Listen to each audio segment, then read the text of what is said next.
Welcome everyone. Today we are going to, with my colleague Adrian, we are going to present you about the APT42 operations. So, introducing us, I'm a senior threat researcher in Cyberoperations team of Mandiant, which is now part of Google Cloud, Google Threat Intelligence, and I'm responsible for tracking and hunting Middle Eastern state-sponsored actors such as APT42 that we are going to present today. My name is Adrian Hernandez, and I'm a senior threat analyst in Advanced Practices, which is part of Google Threat Intelligence. And my main role is to provide intelligence to our managed defense services and IR consultants, providing them with threat analysis and attribution. And on the side, one of the things that I like the most is to research research DPRK and North Korea threat actors. So today we are going to, in the presentation, we will start about mentioning or introducing APT42, what is APT42 and who they are actually. And then we are going to explain their operations, and then we will conclude our presentation with outlook and implications. So let's start with who and what is APT42. APT42 is not just a bunch of or group of hackers. It is a state-sponsored cyber espionage group believed to be associated with Iran, directly getting commands and directives from Iranian government. And their primary goal is gather intelligence, conduct surveillance, and steal sensitive data that's in a way that will benefit Iran. And during these operations, they generally use the TTPs, mostly relying on spear phishing and social engineering. But we also have cases that they used custom malware or they exploited the vulnerabilities. And in these operations, their primary targets are entities such as government, think tanks, NGOs, media, civil society, and education entities. Also, APT42 aligns with Iranian geopolitical and strategic interests, so they focus on the entities in the Middle East or in a broader world that has the relationships in conflict with Iran. They also target the individuals such as journalists or Iranian diaspora that they have influential positions, as I said, such as journalists and Iranian diaspora. And when we look at their victimology map, we see, as I said, they mostly target Middle East, such as Lebanon, Israel, or United Arab Emirates, but they also target other countries that has somehow a conflict with Iran. APT42 also really fast. They have quick reactions to the geopolitical events such as like Mahsa Amini protests or COVID-19 or Iranian elections or Israel-Hamas war. So I will explain them later on in their operations, but they have these quick reactions and they use these events in a way that they will build the trust with the target, not really directly targeting these entities, but they use these events to conduct lure to build a trust with the target. To have a broader understanding of why APT42 does what it does, I wanted to show you what is our current assessment of the IRGC cyber program. Our current assessment is that APT42 acts or operates in behalf of the IRGC-IO, that is the sub-branch of the IRGC, that stands for the Iranian Revolutionary Guard Corps. This is a military branch or a military entity that is part of the Iranian Armed Forces. The IO stands for Intelligence Organization. What does it mean? What it means is that based on the goals, missions, and targeting, our current assessment led us to conclude that APT42 likely operates in behalf of the IRGC-IO because they are constantly targeting those that are in possession either of documents or intelligence or information of value, and thus Collection is the main purpose of APT42. However, the RTC have multiple units, and they have completely different missions. To explain as well why APT42 targets in the way it does, we need to understand what matters to Iran from a regime standpoint. The primary or most important priority for Iran is to protect the regime. Iran can be described as an ideology with borders, and as thus, it is very important for Iran to protect its domestic policy, and that involves targeting those that are contrary to the regime within Iran and outside Iran. On the other hand, one of the most important goals or objectives of Iran is to project power in the region to become a regional hegemon. What I mean by that is that to Iran, safeguarding its integrity as a regime, is really, really important. But at the same time, it's fundamental for the Iranian regime and its ideology to protect this power and influence, and to tackle all the differences and problems that they have with other regions in the Middle East. They have been obviously targeting the primary target is Israel, so projecting power in the region against Israel or the alliance they have with the United States, it's one of its main objectives, but it's not the only one. We have observed Iranian operations targeting other countries in the Gulf, such as Qatar, the United Arab Emirates, and the Kingdom of Saudi Arabia, which are commonly targets of Iran's cyber operations, not only by APT42, but other Iranian clusters as well. So let's start talking about their operations. As I said, APT42 really mostly relies on their social engineering or spear phishing operations to steal the target's credentials.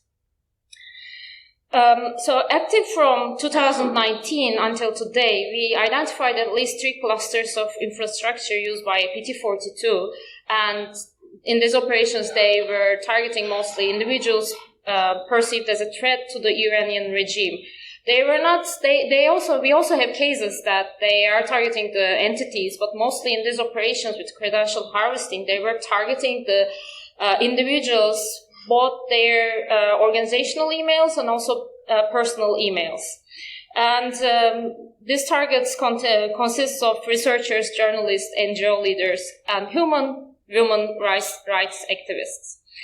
In these operations, they use generally similar TTP, but they use slightly varied domains and masquerading patterns. That's why we divided them into 3 clusters to understand and track more easily. But the TTPs they're using in all these operations, even in these groups, were mostly similar. So, such as in the step 1, they generally tries to build a trust with the target.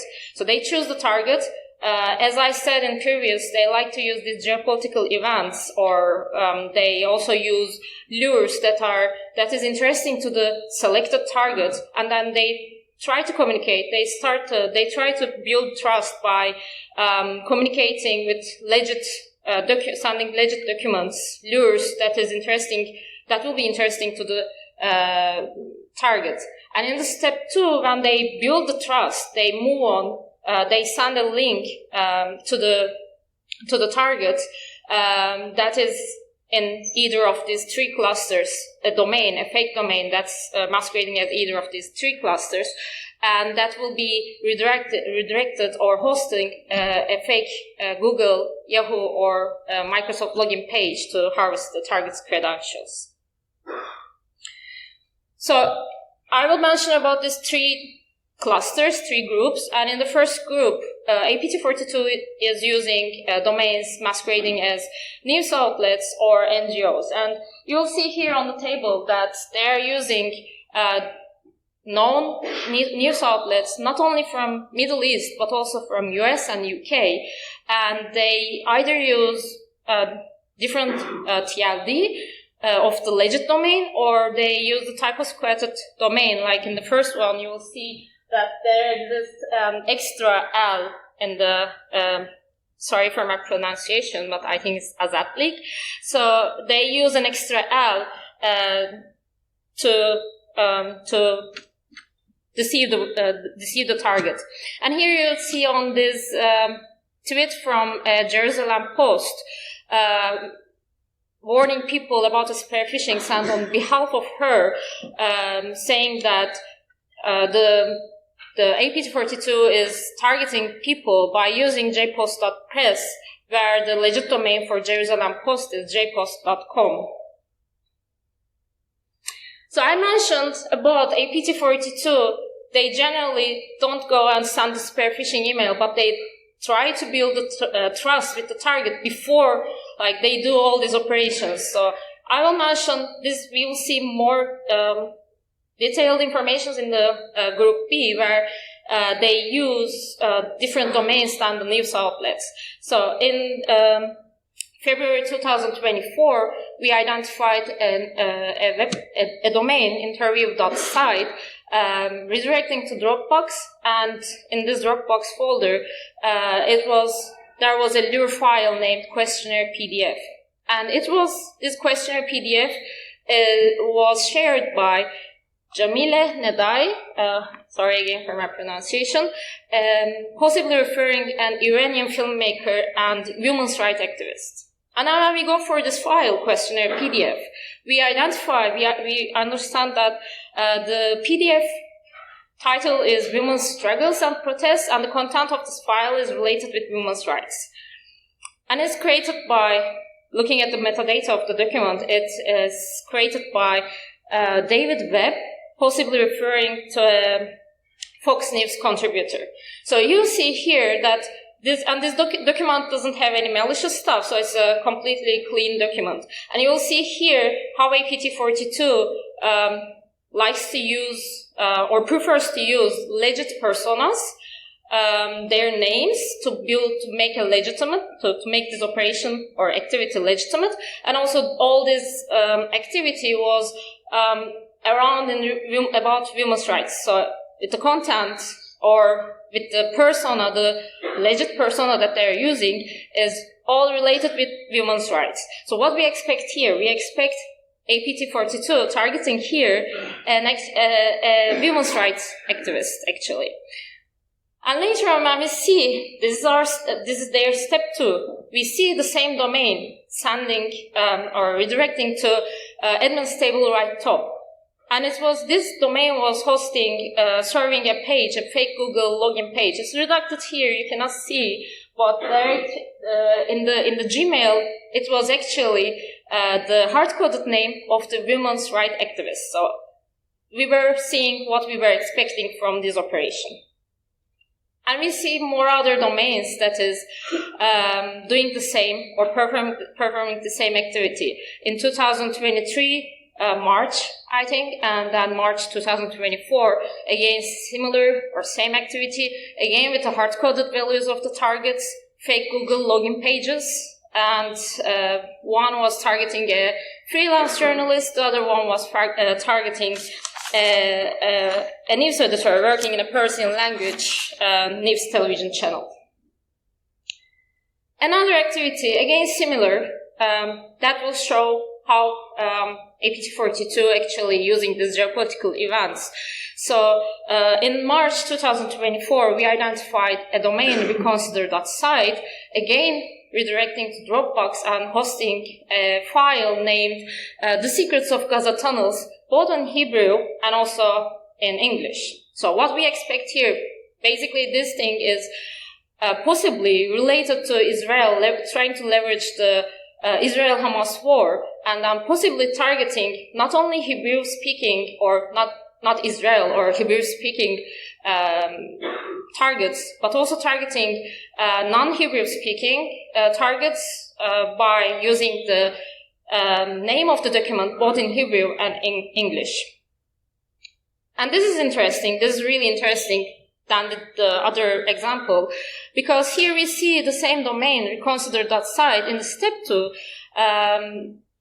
redirecting to last check leave buzz, which is an APT42 C2. But then here it's different. It's not only targeting the Google login, Google credentials of the targets, but also they're targeting Yahoo and Microsoft credentials too. And then the interesting part here is each and every fake page was having these hard-coded values of the target usernames. And it was identified by all the URIs. So this last check leave buzz has different and specific URI values to send the target to either Google login page or Yahoo login page or Microsoft login page. In this group B, we also identify APT42 using Google Sites, which is a web page creation tool. And in this Google Sites, by using Google Sites, they create a fake Google Meet invite invitation page. So by using this Google Meet fake invitation, they try to redirect to APT42 C2 to gather the credential. And in this example, we see that a fake Google Meet page allegedly invited by a fake persona, Mona Lowry. And when we search for this Mona Lowry persona, we identify that the persona is human rights activist and a researcher. And actually, we think it's possibly a fake persona created by APT42 because further researching the name and also the picture, we couldn't identify a legit person, and also later on we identified that this profile was blocked. As I said, once the target clicks on start verification, the target will be redirected to ksweave.top domain, and in the previous slides, if you remember, that ksweave.top domain was hosting actually a fake Google login page. And in the group C, we identify that APT42 is using domains masquerading as NGOs. And here you can see in the slide, like Washington Institute, they're using Washington Institute, which is a US-based think tank, but instead of the letter I, they prefer to use letter L, so it is actually WashingtonInstitute.org. And then we can pivot on more domains in the server that's hosting WashingtonInstitute.org. We identify more domains that is posing as mailer daemon service. And from there, we can jump to, in this same group, we can jump to another subcluster that is looking like the domains masquerading as mailer daemon. So in the first example, and it will show you that actually how APT42 works really in a targeted manner, because in the first URL, you can see that you cannot actually see because we redacted, but they are targeting a nuclear engineering professor in a major Israeli university by having hard-coded URI values in the URLs. They use the university acronym in the URI and also the username of the specific professor in the URI too, in the account ID parameter. And in the second example, they use mailerdaemon.us. That domain is registered by using Israeli location data and using an Israeli persona, well-known persona. And in the URL, you will see a file containing a name, Henry Kissinger, which is a US geopolitical figure. So they're also using lures with legit personas, really targeting attacks, and try to build, again, all these activities around like trying to build the trust between the targets. So they try to use, again, legit personas or legit registration information. Another subcluster of this group where APT42 uses domain that are masquerading as URL shortening services. And in this subcluster, they also use lead writing. So in the first one, possibly it's Tamir Pardo, which is an Israeli, the former head of Israeli Mossad. So probably they were encoding Tamir Pardo in lead writing. And in the second URL, you'll see they were encoding Joe Payer, and with that Joe Payer, in a similar way, we can pivot to another domain in different domain, where they possibly using a lure with ICT 2023, which is possibly International Counterintelligence Summit that was held in 2023 in Israel. One of the most interesting operations that we have seen are APT42 characteristics and TTPs when they are breaching cloud environments. We have seen in the initial phase, which we can name as credential harvesting and endpoint bypass, a lot of overlaps with the activity that Asli just mentioned. They will rely a lot on fake personas, or they will impersonate real people that have a certain degree of authority or competence in a relevant field that is compatible or aligned with the target. And after building a relationship, which normally takes days, it's a really well-crafted social engineer. At some point, the APT42 actors are going to drop a link that redirects, normally once, but not only once, sometimes it's even more, to a login page in order to capture Active Directory or domain credentials to access the network. But they don't only capture the username and the password, they will also capture the multi-factor authentication token.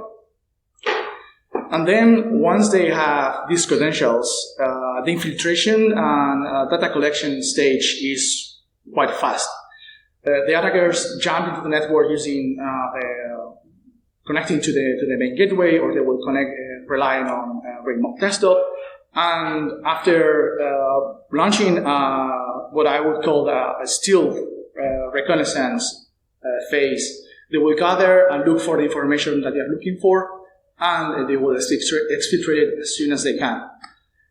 The access, as I mentioned before, is very similar. They will impersonate, again, sometimes creating fake personas, but sometimes they will use a relevant figure within the think tanks or the academia, someone that is related to international relationships or that has relevancy in the geopolitical sphere.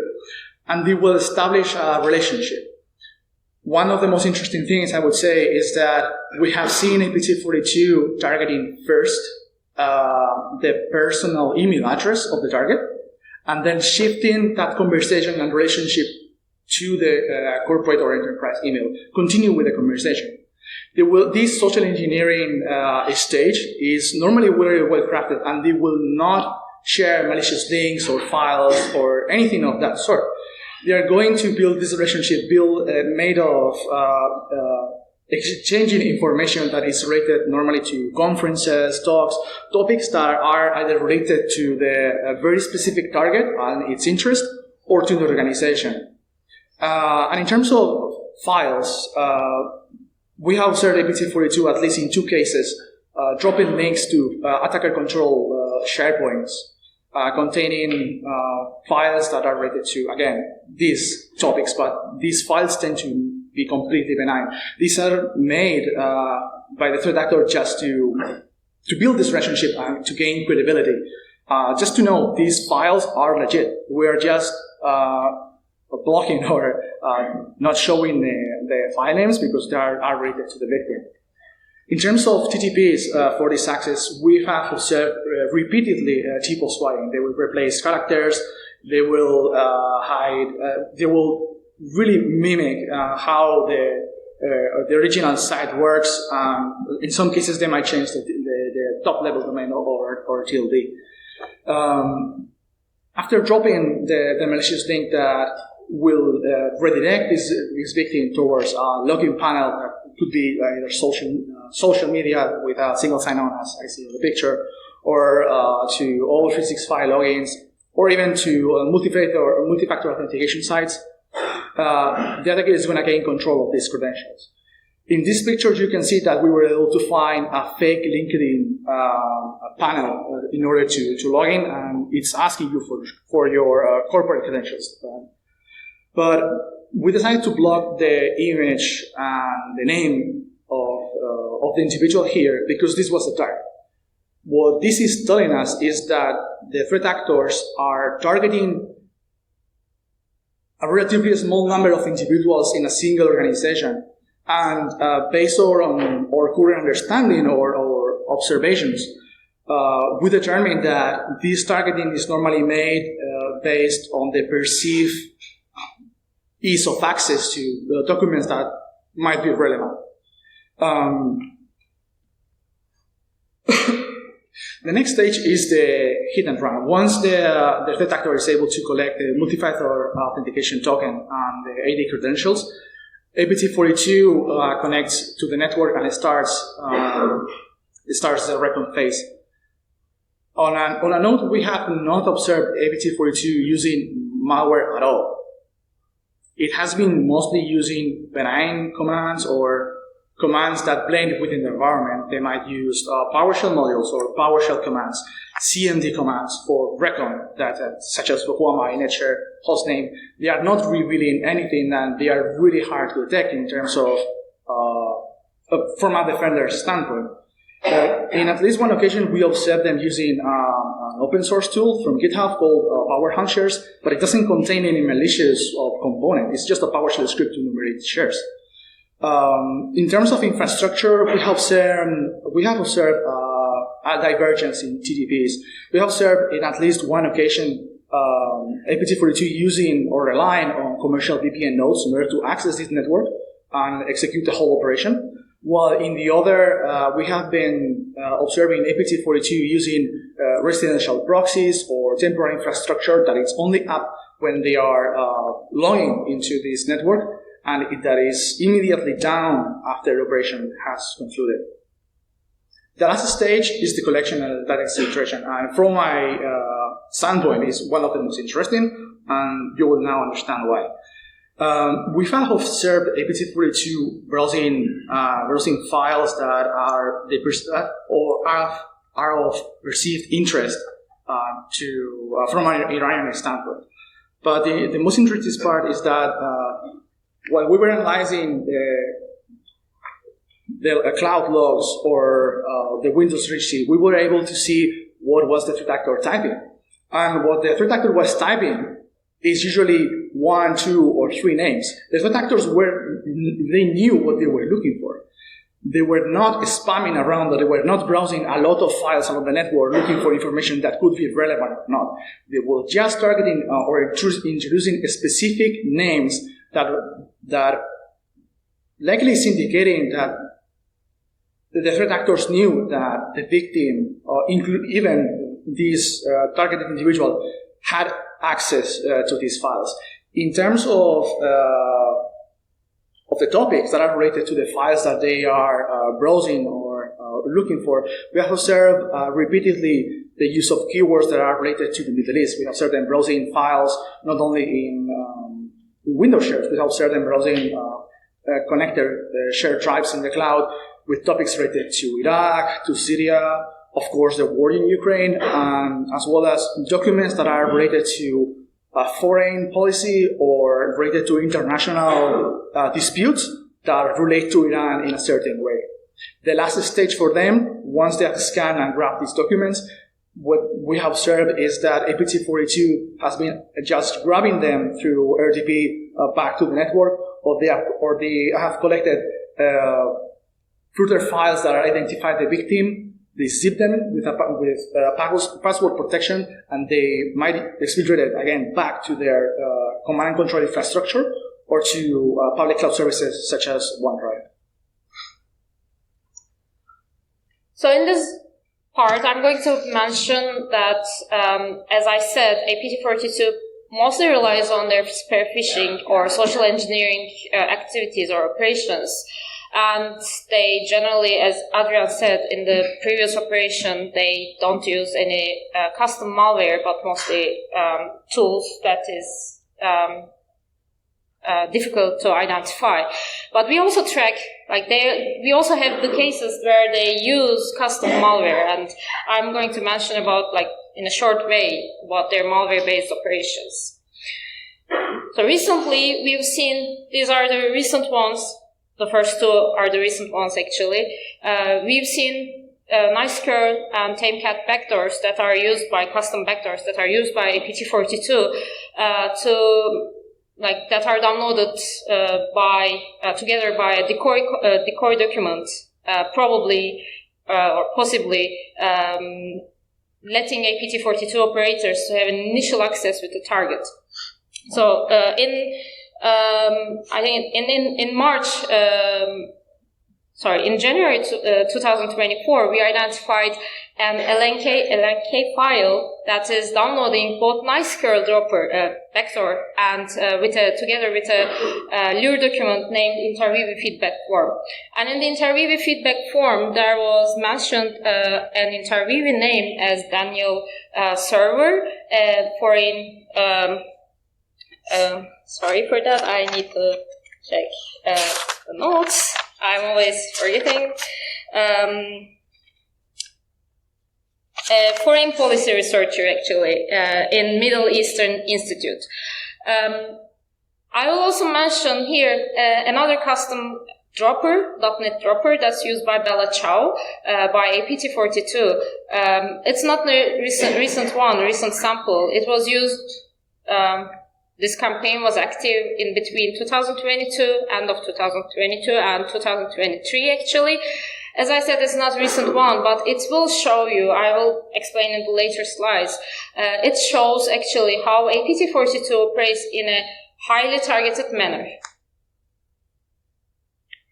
So Bella Chow was highly targeted campaign because it was using, APT42 was using Bella Chow samples that are unique to each target. So let's say if they were targeting 50 organizations, they had 50 different samples that are each and unique to each target. And even if they're targeting the same organization twice, they even had 2 different samples. So for each operation, they had different samples that are unique to the target. They had hard-coded IP addresses. They had hard-coded they had PDB paths containing information about the targets, and they had subdomains that's also unique to the target. So here you can see some examples of the samples that has the PDB paths containing the country codes of the targets, the Austria, Israel. So it's not also only Middle Eastern organizations, but also there were targeted organizations that's from Austria, Italy, and Turkey. So you'll see here, actually it's redacted, but in the redacted part that there exists also the domain and the organization name. So as I said, all the samples were unique to the target. And also subdomains. Here are 2 different screenshots.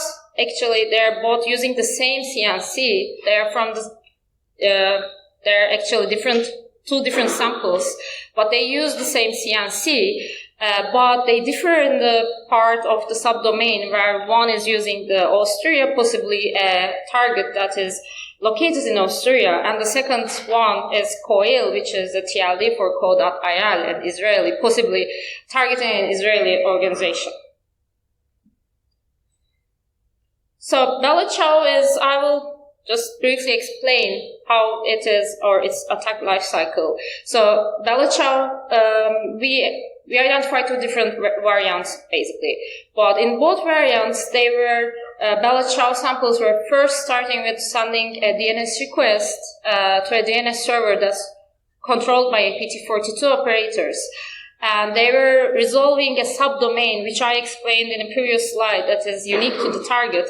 They're requesting a resolution for that subdomain, specific subdomain to that DNS server. And based on the resolution, Bella Chow is performing different operations. So it either does nothing, or it removes all the artifacts, or it drops additional payloads. And these payloads are contained as the basics for data in the Bella Chow samples. So in the first variant, we see that Bella Chow is dropping an ASPX web shell that we call shellofl. And shellofl, to operate in a proper way, it expects a specific user agent string. And then once it gets that specific string, it is capable of file uploading, downloading, and command execution. And in the second variant, Bella Ciao is dropping peeling tool together with a PowerShell vector that's named Blink Power. And Blink Power is using peeling tool to make reverse proxy connection to the CNC to interact with the PowerShell web server. By making that reverse proxy connection, they use hard-coded values. Again, that is unique to each target. So they use the usernames and passwords, hard-coded passwords and usernames that is unique to each target. And that PowerShell web server is capable of file uploading, file downloading, command execution, and script execution. So I explained here in a super brief way the Bella Ciao sample. If you want more information, more detailed analysis, actually, Bitdefender has a really nice blog, public blog about this. So you can go and read that. It's really nice blog and analysis.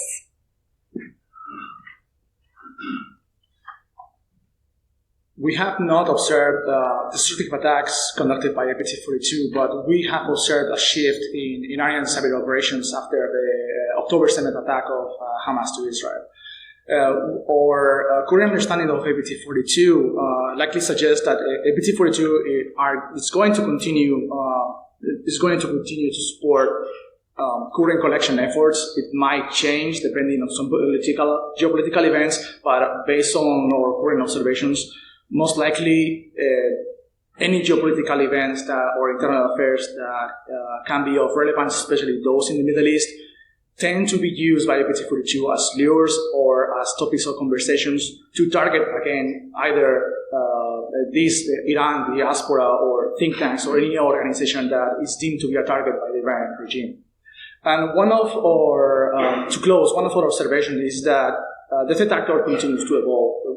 We normally assume that Iran doesn't have the power or the control in terms of cyber capabilities as other countries such as Russia or China, but the truth is that APT42 continues to evolve. It's a highly sophisticated threat actor, and he has been proven as well to be quite comfortable operating in cloud environments. They don't rely on tools, and they don't need almost anything. It's an in and out, they're really fast, and it's quite hard to catch in a sense.